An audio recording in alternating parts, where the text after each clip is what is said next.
The plugs got you covered.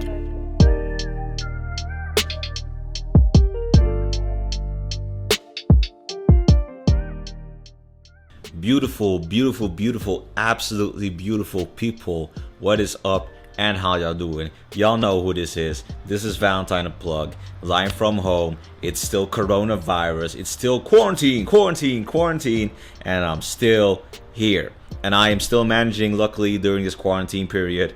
Getting my mental health maintenance in, still working out, a little bit of difficulties with that because I'm not as enthusiastic about working out outside as I am about working out in the gym. But we're managing, we're still making beats, we're still posting beats, and we are making steady growth. So today, not too much of a focus on making beats. Today, I actually really feel like sharing my content creation strategy with you. Now, this isn't tried and true and tested. This is simply what I decided to plan out for myself. And I just want to inspire all of you beautiful people to consider a content creation strategy for you, because I'm pretty sure that you might benefit from it. Y'all know what it is. Your boy's still chilling out here. I've eased into a coronavirus quarantine routine, so I'm managing. I'm really managing. I go outside occasionally. I try to be mindful of my diet, but it's difficult. I'm not exactly gaining weight anymore. I'm losing weight, but it's very slowly. But then again, summer is essentially canceled, so I don't know why I am trying to get a summer body. But other than that, hey, I'm chilling, man. So one thing I realized that I'd never done is that I have shown you, or at least taken y'all through my setup. So why don't we go and do that now? And after that, we are going to get straight into the content creation strategy. Okay, so this part I decided to film on my phone because, I like to be able to show my camera too. So here we have MIDI keyboard, the Impact LX49 Plus. 49 keys and a lot of faders, a lot of knobs and programmable pads. The machine Mark III. Without this baby, I would not have become as passionate about making beats as I am today. I bought this baby around the end of 2017, started living out all the fantasies about making sample-based beats that I couldn't the years before. I would not have been where I am now without this baby. Much love to you. Speakers, Focal Alpha 50s. When I started beat making 15 years ago, I started out with the KOK RP Generation 1, the RP5s. The bass on that isn't honest, but it sounds good, but these are a lot more honest. So proud of y'all. Camera is a mirrorless camera, thingy, Panasonic Lumix G7. It also shoots in 4K. Don't exactly need it, but it's nice to have. The microphone is a Rode video mic, and I have a Joby Grill pod.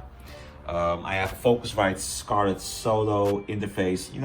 It does the trick. I don't use the recording options on it a lot, but it's nice to have. My screen is an AOC screen. It's a 1440p screen. I just like having a lot of space on my screen.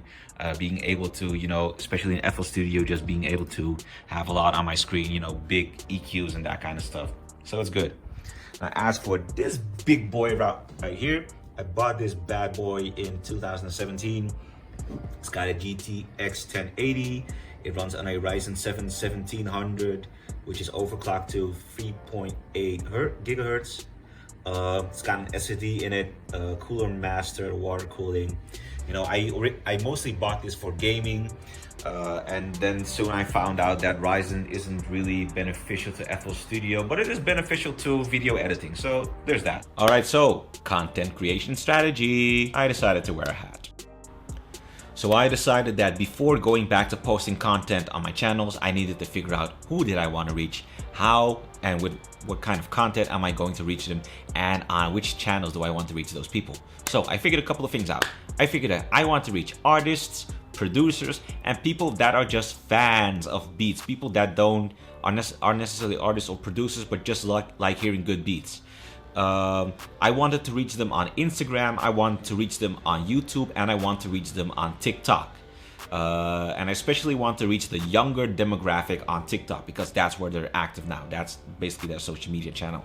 I want to reach those people with videos of me making beats, photos of myself with longer captions on Instagram, vlogs of me just going about my daily life and giving tips and trying to inspire others, and of course the beats that I make. Before you even think about making a content creation strategy, you got to have your brand. You got to have it right. It's got to be on point. It's got to be all figured out, because you need to be able to carry out that same identity on every channel that you're active on. Every channel that I'm active on, you see my logo, Vltn'S the Plug. You see my face. I'm practically Vltn'S the Plug. I am Vltn'S the Plug, you know, and there's me being my characteristic self. I inspire. I try to be funny. Doesn't always work all the time.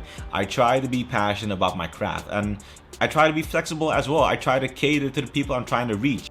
So I'm gonna just grab my phone and I'm gonna just show y'all what I'm doing on Instagram and TikTok right now. Let's go and record this baby. In 3, 2, 1.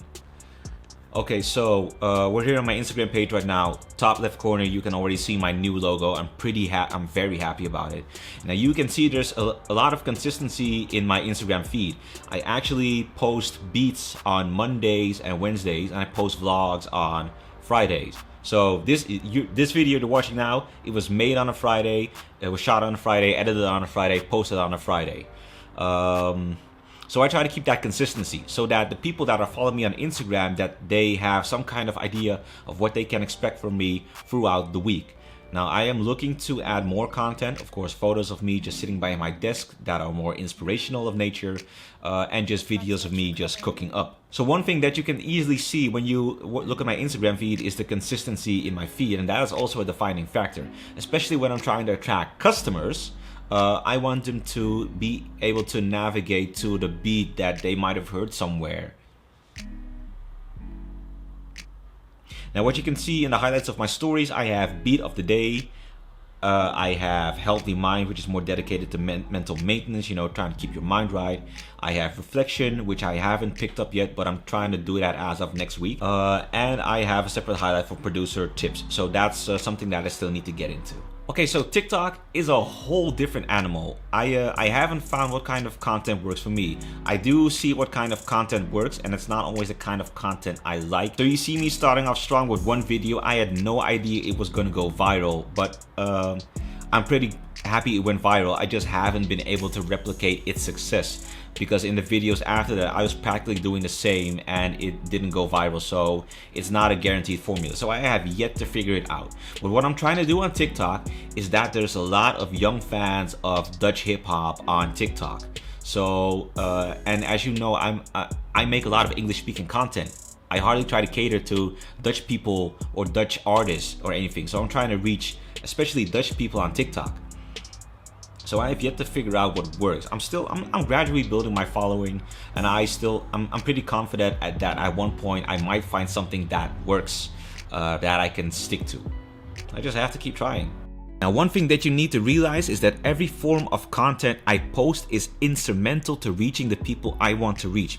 When I post beats, I try to reach artists, and I try to reach people that are Okay, so one thing you gotta realize is that every form of content I post is instrumental. So what y'all gotta realize is that every form of content I post is instrumental to reaching the demographic I want to reach. When I post beats on YouTube, I try to reach artists, and I try to reach people that just love vibing out to beats of a certain genre.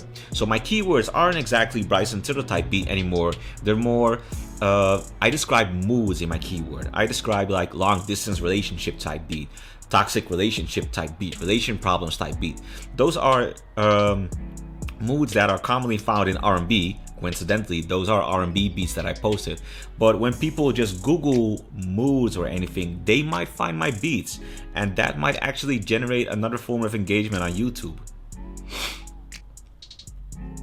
Now my content on Instagram is actually solely for artists and producers. My vlogs are actually very producer oriented, and my beats are of course artist oriented. And my TikToks, those are just for fans of hip hop, younger fans of hip hop, people that are impressed by people making beats. The bar is low, I'll admit it, but I do like entertaining them youngins, and honestly they're a valuable part of my to be soon fan base as well.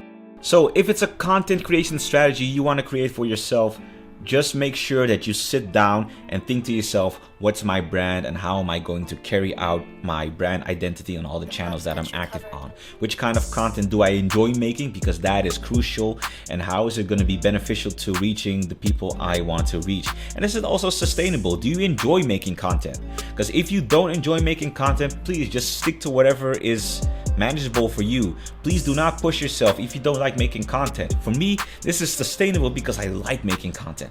I like trying to find new ways to entertain people. And sure, failure is never, I don't enjoy failing. I don't enjoy, going back to my videos and seeing that I have very little engagement. But like I said in the previous video, it's about passion. And I have a passion for making beats, and I have a passion for entertaining people, and I have a passion for creating content. I just like being creative. Hell, if I have to admit, I like the process of thinking, conceptualizing, and editing a lot more than I like going back to my Instagram page and seeing how many comments I've got. So there, what I've been trying to do in this video is just inspire y'all to sit down and be more deliberate about the content you're trying to post. If you just, if you think that a cook-up video is beneficial to your brand identity, to your engagement, go and do it. But here's a tip to all the producers there on Instagram that are filming themselves slapping the pads of their MPK. This is what you look like. Please stop.